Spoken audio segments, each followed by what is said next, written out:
You're listening to the A Bit From Within podcast with Felicia Marty. Give yourself permission to, when you can, pause the conversation, say, hey, what I really meant by asking that question is this. This is something that I've been thinking about that I really want to discuss with you. And this does take a little bit of bravery, right? Like, I think the whole point behind this whole dialogue, this whole conversation is that oftentimes when we're asking these questions, we are wanting deeper connection with others. We're wanting that deeper understanding. So in order to have that, you have to be willing to share it and kind of be willing to let other people in.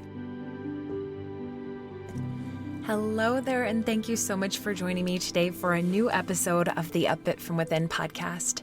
My name is Felicia. I am a self-care encourager. I am a teacher of yoga and meditation, and I'm a blogger and a podcaster. And every week I come here to share a little bit from within, something that feels true right now, something I'm thinking about, something that I've come across, either a tool or a feeling I've encountered.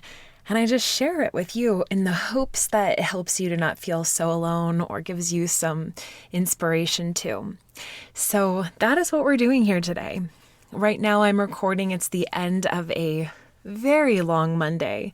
You guys know, if you've been following me for a while, that I love to keep my Mondays kind of protected and sacred. That way I can record the podcast and write this week's blog and be able to do that from a really nice, easy flowing space. But life doesn't always work that way. And I had our first April wedding this weekend, and that was all late into the night on Saturday. Then we had a live yoga class yesterday, and I was just so tired last night. I couldn't get a lot of the kind of adulting kind of chores and stuff that I needed to get done yesterday. So I gave myself a little bit of a pass and just relaxed a little bit. And then today I just had to spend the morning adulting. There's no easier way to say that. I did give myself a little bit of a challenge this morning because I had a pretty long to-do list, and I was already kind of feeling like I was being pulled in so many different directions. Like, I've got a lot of stuff I need to do for A Bit From Within, and then I've got a lot of stuff I need to do for Felicia Marty Photography, and I've got a lot of things I need to do for my household. And so I thought, okay, how am I going to do this? Because when I get like that, when there's a lot going on, I just want to start multitasking like crazy. It's like there's a part of me that almost wants to split myself into like 3 different parts and just say, like, go at it. But what typically happens is I end up burning out, or I end up making mistakes, or I end up being really scattered. And so I thought today is going to be a beautiful opportunity to practice not multitasking. So like a single task focus. Now, this is a practice that I've actually been using to help me be more productive, because I find that I'm very strategic. My brain works very strategically. And so when I try to do too much multitasking, sometimes I end up spending more time juggling the things rather than if I just focused on one thing at a time. Now, there's certain things that you're going to kind of multitask. For example, like while the laundry is washing in the washing machine, I'm going to make the bed and take out all the trash and do the dishes and that kind of thing. But what I would try to do would be like, okay, I'm going to take a couple of clothes to the laundry, and then, while I'm going to get, the Tide from our hall closet, like I'll also throw some stuff out, and then, I'll grab this glass and I'll bring it back here, or I've got to go put this in the different bathroom. And then before you know it, I still haven't started laundry because I'm kind of going in circles. And so I really focused this morning on just one task at a time. And I had to say it worked really well. I am shocked by the amount of stuff I was actually able to do today. I am paying for it a little bit right now because I'm not recording this until much later, and I am a little bit tired right now, but I'm also feeling very much rooted, very happy that I was able to accomplish so much. I'm still in very good spirits. And I'm still feeling really creative. And so all is well. It is what it is sometimes. That's just how it goes. And another thing that I am working on really hard right now is, there's many things I'm working on, to be honest, but two of these kind of cross paths with the story I'm about to say is, one, I am working on asking for help. So tonight around 5:00, I had put in some sweet potatoes for us for dinner in the oven. And I told Dave, my boyfriend, like, hey, I threw the sweet potatoes in, but I need to go get on the treadmill and get some work finished. So would you please make dinner? I really need that from you. And we had a little bit of a standoff. Because he is not feeling super good today. He's having a very low energy day as he's battling this kind of chronic illness that he's going through. And so he didn't really want to do that. And he was like, no. And I just had to accept that. I was just like, okay, I can't worry about that right now. I wanted to, but I just am like, okay, that's where he is. I need to go keep focusing one task at a time. So I went and did my workout and got a bunch of work done that I needed to. It felt really good. And when I came out, he was cooking dinner, albeit he was cooking a little bit aggressively. I could tell he was annoyed just by the way that he was like moving pots and pans around. And that codependent part of me was like, what's wrong? What's going on?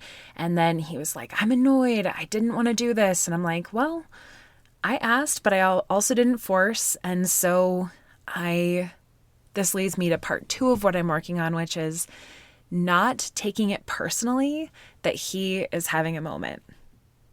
And this actually goes back to something that we started going back to couples therapy recently, which is really good just because it's been really hard the past couple months that he's, been sick, and it's impacted our finances and our relationship and our lives very significantly. And so we started seeing a couples therapist, our favorite couples therapist again. And gosh, if you've never done couples therapy, I am telling you, it is incredible. It's been incredible for our relationship. It really helps us to have kind of somebody who can unite us or explain things in a way that we can both hear. And as you'll be able to tell from this story, it also helps because sometimes we get called out on things that we need to hear.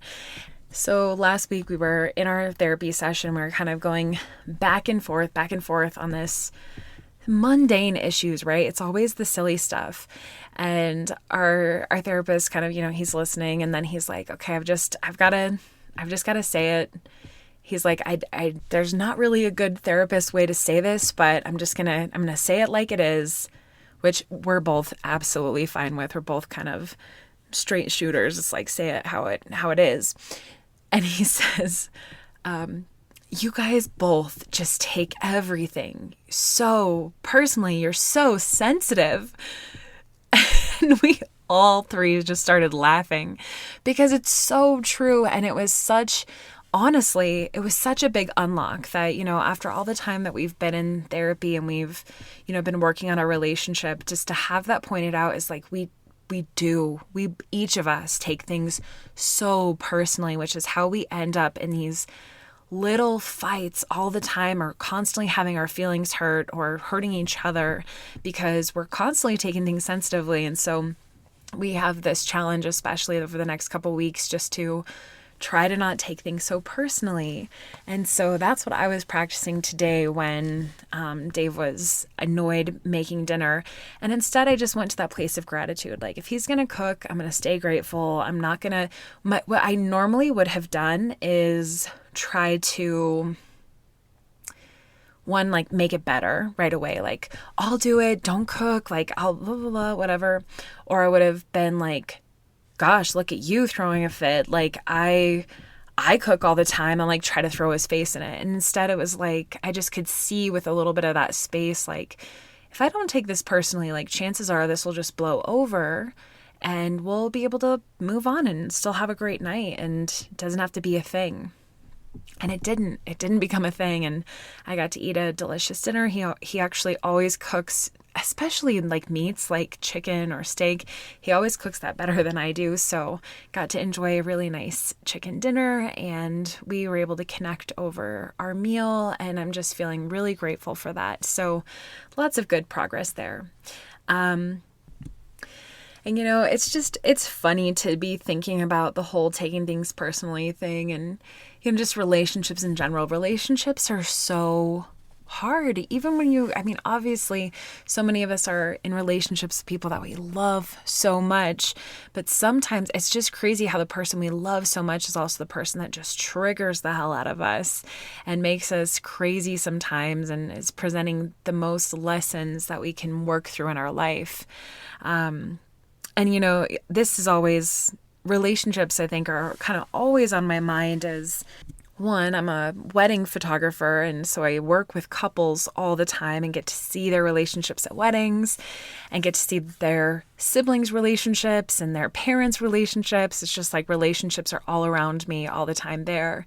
And then with all of this work that I do as a self-care mentor and encourager, I think that many of us are working on our relationship with ourselves, and the relationship that we have with ourselves is so deeply affected by the relationships we have with the people around us and how we've responded to those things. So it's something I'm thinking about all the time.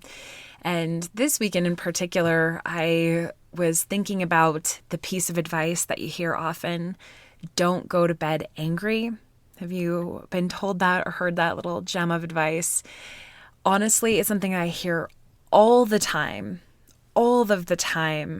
at weddings. It's given often at least by one person giving a toast or a speech. Like, it is probably like one of the most common wedding advices. The other one that's really common is like happy wife, happy life, which I also don't totally agree with. But I was going to say is like, I don't agree with this don't go to bed angry thing, because I think don't go to bed angry is, well, maybe it is something from people who have a very secure attachment. Maybe they just naturally don't go to bed angry because they're stable enough to not be angry.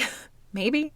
But I think that don't go to bed angry is actually something that maybe an anxious attachment created, because people who have an anxious attachment, and I'm not a therapist or a psychologist by any means, I'm just a person who has an anxious attachment style. We don't want to let go, right? Like, I remember when I was really little, my sister, she's 5 years younger than me. We used to go at it. We would fight, and I would just hold on so tight. Like, she'd want to not talk about it or be like, go away, give me space. And I would be like, no, we are going to work this out right now. We are going to resolve it. We are going to talk about it. And I just remember like, that was this piece of me that was like, would dig in so hard. And I thought it was such a noble thing to do, to have this sense of commitment that was like, no, we are going to see this through. And that's how that advice is kind of framed, right? Like this idea of like, don't go to bed angry, commit to each other, work through your issues, talk about everything.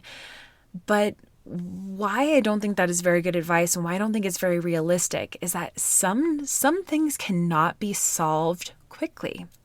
In fact, there is something very amazing about giving space to issues, letting them breathe a little bit. One, you can calm down, right? Like, sometimes you are too triggered, you are too in it. You are not thinking rationally. You're not going to think rationally until you have that space to calm down. And once you are calmed down, you can actually kind of see through the waters a little bit. Am I actually really that angry? The answer could be yes. But oftentimes, once you're out of that escalation, you kind of see that it doesn't matter quite as much. You have a lot more perspective. So one, that is a really good thing. Two, a lot of times when people say don't go to bed angry, it's not over a fight that they're having at 10 a.m., right? It's usually over a fight they're having at 8 p.m. that escalates 8:30, 8:45, 9 o'clock. Maybe it's getting bigger. Maybe somebody wants space. Maybe somebody wants to go to bed. Somebody doesn't want to go to bed, doesn't want to let it go. And then all of a sudden you have two people who have had a very long day, who are tired, who are emotional, who are triggered, who are in defense, who have hurt feelings, going at it and expected to resolve all of those issues right then and there in order to have a healthy relationship based off of this wedding advice, or this marriage advice, this couple advice. It is not realistic.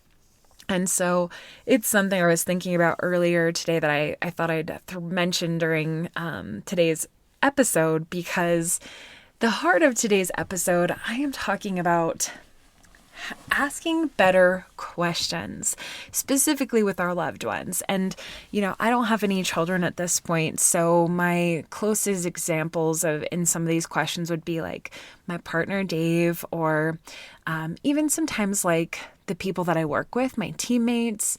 It could be your parents, but these questions could totally also be asked of your kids. I mean, any people that you're interacting with, that you're wanting to have better connections with or better conversations with.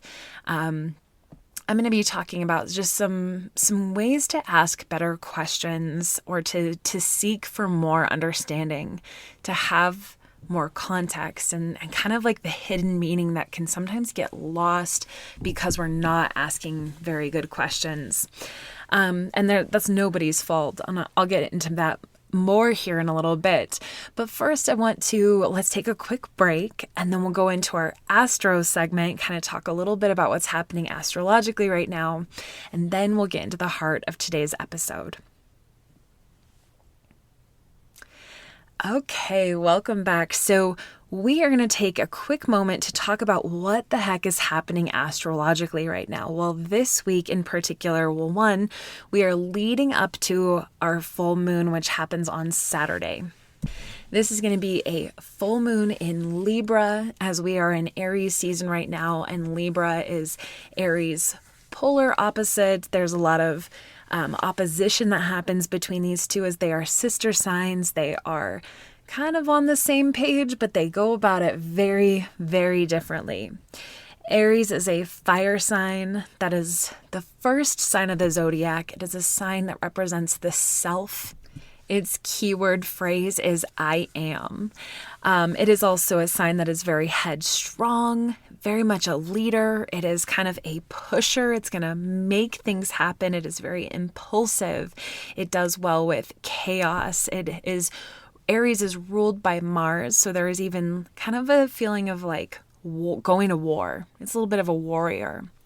And so we have that going on. There's all of this kind of fire energy that's swirling through the entire energetic atmosphere astrologically right now, as the sun is in Aries. And then we're going to have our powerful moon sign on Saturday move right into that place of opposition, right across from it, creating that full moon in the sky. And that sign is going to be in Libra. So instead of I am and the self, we are talking about balance. Libra balances.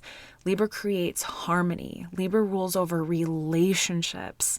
It is a powerful negotiator. It's very good at stabilizing, harmonizing. It is not thriving in chaos. It wants to create order. It wants to create beautiful order, in fact. And as opposed to wanting the war and going to war, it is all about creating peace. Not so much into conflict. It really wants to collaborate. So this is a great time, even as I listed some of those things, maybe you feel yourself kind of falling towards one side or the other. And anytime there's a full moon, I suggest that you think about the polarity. Where could you invite more balance in right now? Like if you are feeling very warrior, I'm going to go at it, I'm pushing, I'm feeling like taking things personally and really going for things and worrying about myself and wanting to take care of things for myself. Maybe you take a step back and you think, what would this look like if I invited a little bit more peace into this situation? If I brought in some of that negotiator energy, if I brought in a little bit of a feeling of balance here. And on the flip side, if you're feeling like you're just maybe overly conflict avoidant right now. You're really self-sacrificing. You're putting others before yourself completely. Your needs are not being met. You're kind of seeming like you're stable from the outside, but you're not really advocating for yourself. This is a really good time to embrace the opposite and start to let go of some of that stuff that makes you feel like you can't stand up for yourself. And you can start to balance in the opposite direction. So full moons are always about kind of letting something go or looking at something with a clear eye, that sense of light being exposed, creating this sense of illumination. So you guys, most of you know that every month I create a ritual guide that has a new moon ritual and a full moon ritual in it. You can get it right from my website, totally for free. And this particular full moon ritual that I've created for this week is a little bit of a shorter one. You can of course make any ritual as long as you want, but the exact steps that I've laid out are a little bit more something you can do kind of, I don't want to say quickly, but it doesn't necessarily take a lot of time if you're short on time. And it's all about finding that sense of space within you, really opening up your heart and releasing any resistance, because this is a perfect time to do that as you're kind of letting go of all of those blockages, all of those limiting beliefs that we kind of all have, that we kind of naturally have gathered as we interact with the world and we worry about things, we hope for things, we strive for things. And so the full moon is a beautiful time just to reconnect with yourself. And so if you want, you can check out my ritual guide, but if you would rather just kind of do your own thing, I just suggest carving out a little bit of sacred time for you to connect with yourself this weekend. And I will say this full moon is kind of a beautiful complement to something that we're having right now with the other planets. This is going to be happening today, the day that this is released on Tuesday, April 12th. There is a conjunction, which means that two planets are kind of together in the same sign very closely. So this is happening between the two planets, Jupiter and Neptune, and they both are meeting in the sign of Pisces. Now, you might hear a lot about this over the next couple weeks, or maybe you've already been hearing about it. These two won't meet in Pisces again for 165 years, which is awesome. And I did mention this a little bit in last week's episode as well. So all I'll mention today is that this is a really beautiful time for manifestation, and the exact conjunction is on Tuesday, but if you're listening to this after that, that's okay, because they're still going to be quite close to each other for another few weeks or so. So great time to keep working on those manifestations. And especially as we near the full moon, I like to start to suggest that you think about the parts of the things that you're going for, the intentions you're setting, the dreams you're creating, and what's getting in the way of those things. Focus on that part during the full moon part of the cycle. So this month's full moon is April 16th, and the final 2 weeks of the lunar cycle as we kind of wind down or kind of wane down towards the new moon at the very, very end of this month is going to be that time where you can kind of just let go, restructure, release, and even kind of refine some of those ideas so that you can keep manifesting and creating what you are truly wanting and desiring. So it will do it for our Astro Check-in. Hopefully that gives you some food for thought, just a little bit of inspiration for your next week or two ahead. So now let's go ahead and kind of get back to the heart of today's episode, which is asking better questions.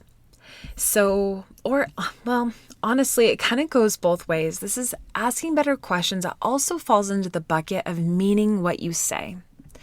So last week, I was getting ready for the day, and I was like putting a shirt on or something, and Dave was in the bathroom, and I asked him kind of absentmindedly, like, do you still love me? And even though like I've gained a lot of weight recently, or I'm not as small as I used to be. And he paused. He didn't hesitate, but he just kind of looked at me, and it was kind of like one thing that he and I have been talking a lot about lately is how sometimes we accidentally ask questions about things that we don't really want answers to. Or whatever the answer to that question would be, that wouldn't actually address the underlying meaning to what we are trying to get at with our question. This happens all of the time. And it was happening when I asked him that. So when he paused, I kind of looked at him and I said, wait. And I just took a second and just thought about like, what am I really meaning by this? And I just realized, and I said to him, I'm like, actually, I'm feeling a little insecure right now. And what I really would love is a little bit of validation that you still love me as I am right now. And of course he gave that. And he was able then to actually understand where I was at. So instead of just answering the question kind of blindly, like without knowing how sensitive I was feeling and what I really needed, he could have given an answer that could have ended up hurting me, right? And would anyone have blamed him for that? Well, that's a subjective answer. But it kind of started me thinking quite a bit about the questions we ask and how we answer them. And then I have to admit, I heard another story that was kind of similar. This obviously didn't happen to me because it happened between a mother and a child, but the story was still so impactful. So a daughter, she's like 8 years old. She comes home from school and she asks her mom, like, Mom, am I weird? And, you know, as a mom or an auntie figure or somebody, like if a child were to ask you, like, am I weird? What would your normal reaction be? I think it would be very normal to say like, no, of course you're not weird. Like, you're not weird at all. You're strong, you're beautiful, you're smart, you're creative. You know, you'd immediately just start to reassure the child. And instead, the mom kind of paused and she just said, what do you mean by that? And the daughter started telling her, like, I've just been thinking a lot about recess and like all the girls want to play with me, but boys won't play with me. So like, is there something wrong with me? Like, why don't boys want to play with me at school? And that conversation would never have happened had that mom not asked, what do you mean by that? And so I loved this. And I love the idea that it's something that we can do when we are having conversations with other people, whether it be our kids or our loved one. Like, let's say that I hadn't paused in, my interaction with Dave around my weight. What if I had asked that question and maybe he could have asked me that? What do you mean by that? Or I can tell you what I think, but what makes you ask? You know, there's so many ways that if he could have given me the ability to have space and really think about why am I asking, that he would have been able to get that context as well. And so I just started thinking about how powerful that is, because a lot of times we do ask questions or ask for opinions on things that we don't necessarily really want the answers to. We want to talk about what's underlying that, but we don't know how to start that conversation, or we haven't worked it out completely. And so how we start to process is it by asking those kind of questions, you know, like, what do you think of this? Or am I this? You know, we do it all the time. I mean, how many times have you even been asked those kind of questions yourself? So we sometimes are the asker of those questions, and then sometimes people are asking us those questions. And I think it kind of falls us into two camps. There's what can we do as the question asker, and then what can we do as the answerer. So talking first about like being the questioner, I think the first thing we can do is remember two different things. One, we can slow down and really try to think before we ask a question. Which I do think is harder to do because a lot of those things kind of slip out more subconsciously, or when we're thinking about things kind of deeply. It's not like we're doing it purposefully all the time. In fact, I think it probably more often than not happens not on purpose. So we can try to be a little bit more aware as we're interacting with people, as we're wanting to connect with our loved ones.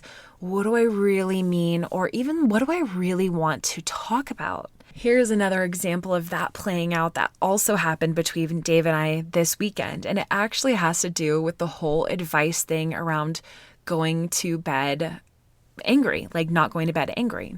Because I had heard this on Saturday and I had actually made a TikTok about this that was getting some fun comments happening. And so I wanted to talk to him about this and like what my thoughts were on that.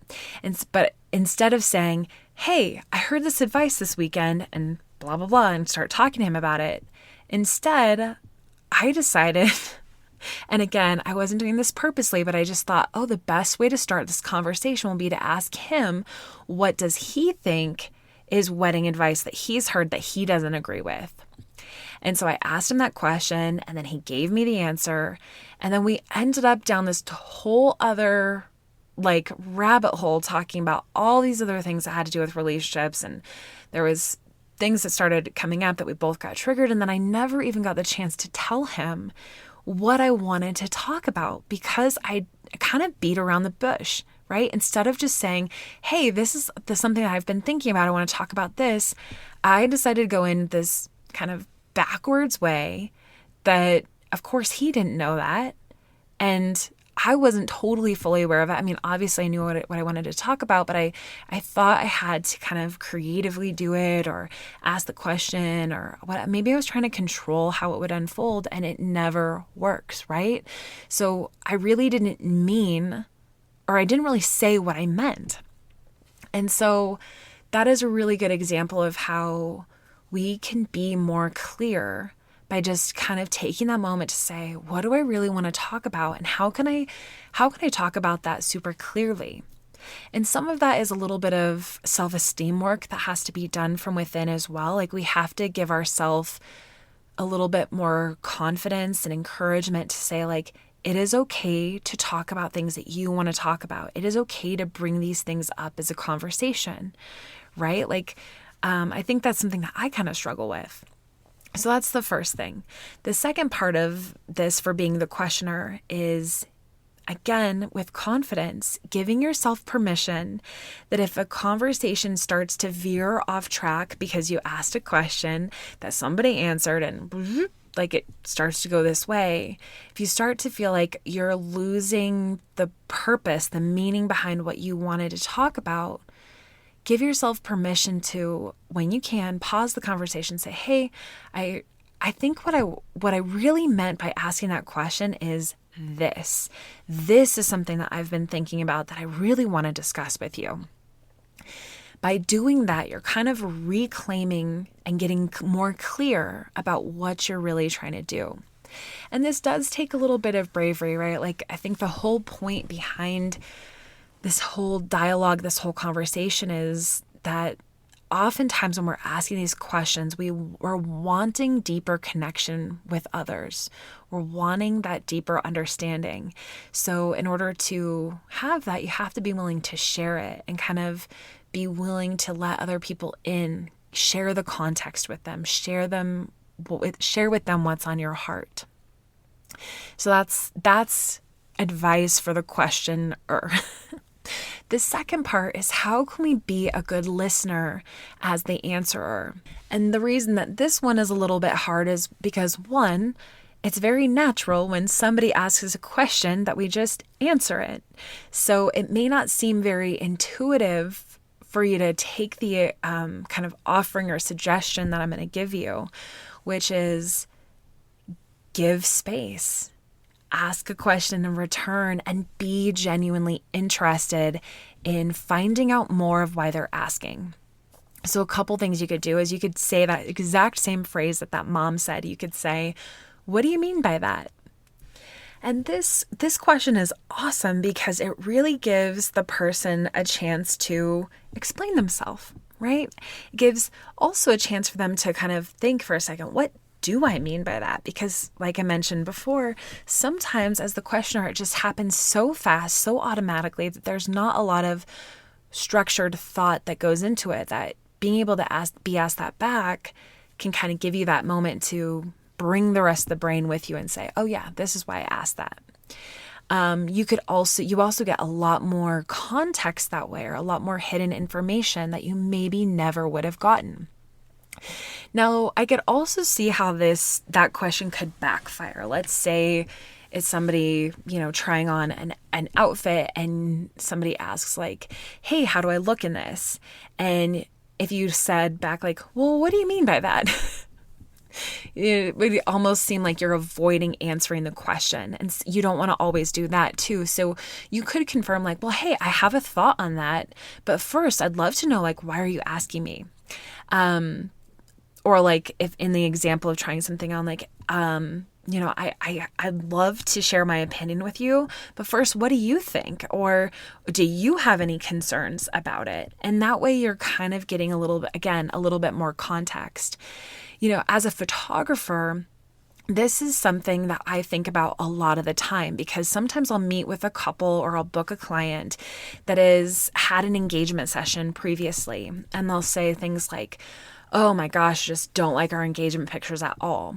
And instead of just being like, thinking of it as almost like an ego thing, like, oh, well, my pictures are so much better, or assuming that I knew what happened or why they didn't like the photos, I have a responsibility to find out a lot more of what they meant. So if I say, tell me more about that, what happened?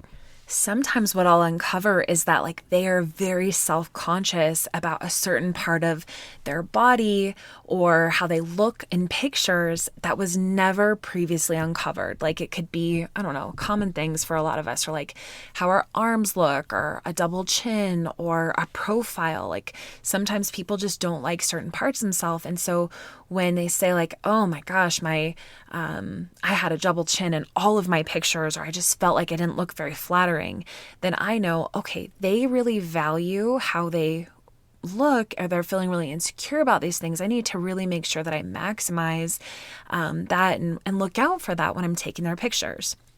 On a different side of that coin, sometimes it's just, we didn't get enough candid shots. Like we really got a lot of just looking into the camera, or we were kind of posed really stiffly and it just didn't feel like us. And then I know, okay, well, they're really looking for more of that connection in their relationship. Like there's so many different ways that you can take that conversation. But you have to dig a little. You have to give space for them to explain what they actually meant. So that being able to say like, hey, tell me more about that, is a really good piece of advice. And you can also just say like, is there a reason that you're asking? Or even if it's not a question, let's say it's a statement. Let's say your kid comes home and doesn't ask, am I weird? But they just say, I'm weird. Instead of saying, no, you're not, you can say, what makes you say that? And then that could give them the chance to explain more. And I love this. I know, like I said, I know it is not the most intuitive thing to be asking those questions. And I do believe that you have to be very nuanced and genuine when you ask in order to take that conversation to the next level. But I think that it is such a powerful thing. In fact, as I was listening to that story about that little girl, I really empathized with her, because when I really think about it, I think I do that a lot. I think I ask questions as a way of connecting or sharing a conversation. And most of the time, the conversation doesn't end up going in that direction. And there's so much that I'm really wanting to talk about or express that I'm not saying. And while I love that I'm starting to figure this out and I have the ability to get more clear and actually say what I mean, or ask better questions, or just share better stories or conversations, I also feel this huge sense of like, gosh, if people ask me those questions on a more regular basis, like how nice would that feel? How understood would I feel? Or I'd feel like somebody wants to understand me better. And that can go so far, right? Like who doesn't want to feel understood? Especially in a very genuine way. In so many of our interactions in relationships, like sometimes when we ask clarifying questions, we can kind of come off kind of snotty or snobby, or I guess disingenuous. Like we've already made up our opinion about it, and then we're just trying to it comes across where it creates a defensive reaction. And no kind of deeper connection or sense of understanding is going to come from that place. But when you really feel like that person wants to understand, when they're asking you clarifying questions, when they are picking your brain and they create a safe space for you to share, amazing conversations can happen. So I share that with you as just kind of this, I guess a bit from within. Like there's this thing that I uncovered this week that I've just been thinking a lot about. And I recommend share this with other people, like whether you share the podcast episode or I have a sister blog post to this that just kind of goes over a little bit more succinctly, like asking better questions and what we could be uncovering. And it goes over some of these, phrases that you can say, bring it up with people. Or at the very least, say hey, I'm really working on meaning what I say. So if I pause or redirect the conversation, just know that might be something that happens. Or you could even say hey, I'm really working on being more clear, but please, I just want to invite you, feel free to challenge me by asking me what I mean. Give people that sense of permission, because these are obviously things that we're not doing to hurt each other. We're not doing on purpose. But doing so could create way better pathways for connection. So, all right, you guys, I think that should do it for today. So much relationship talk in today's episode. Let's go ahead and do our card drawing. I've been really drawn to this deck this week. This is the Tasha Silver, the Wild Offering Oracle. So let's just take a nice deep centering breath, shuffle these cards, and see what the universe wants to contribute.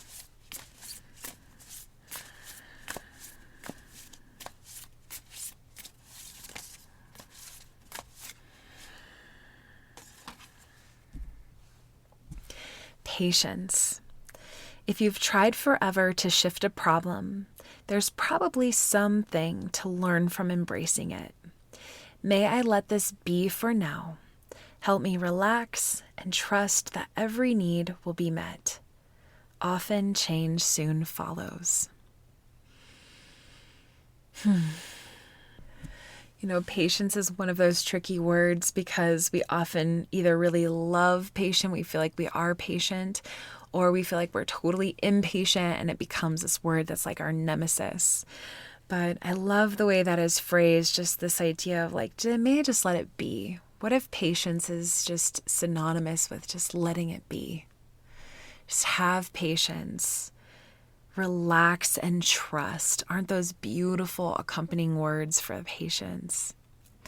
And, speaking of which, everything we talked about today, just in terms of relationships and manifestation and giving ourselves time to connect with ourselves, every single one of these topics, including all self-care practices, require our patience.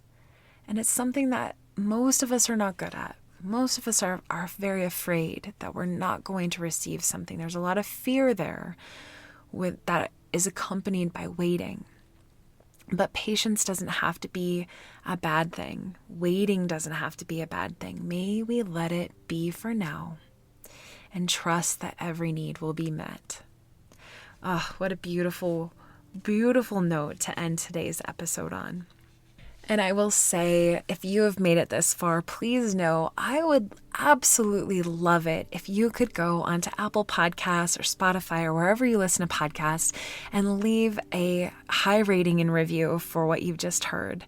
It is a constant labor of love to grow a business from the ground up. And the only way businesses are built are with the people who are consuming the content, sharing it, talking about it, saying nice things, encouraging that sense of growth too. So if there's anything that you feel genuinely like you want to share this with somebody else, or leave me a review, or follow me on TikTok, or share with something that I've posted either on Pinterest or on A Bit From Within Instagram, just know that kind of stuff really does mean the world to me, and it really does go such a long way to growing the business and getting the word out there to other people and just helping spread all of these messages of self-kindness and self-growth and self-development. So I appreciate it and I appreciate you. Thank you again for joining me today, and until next week.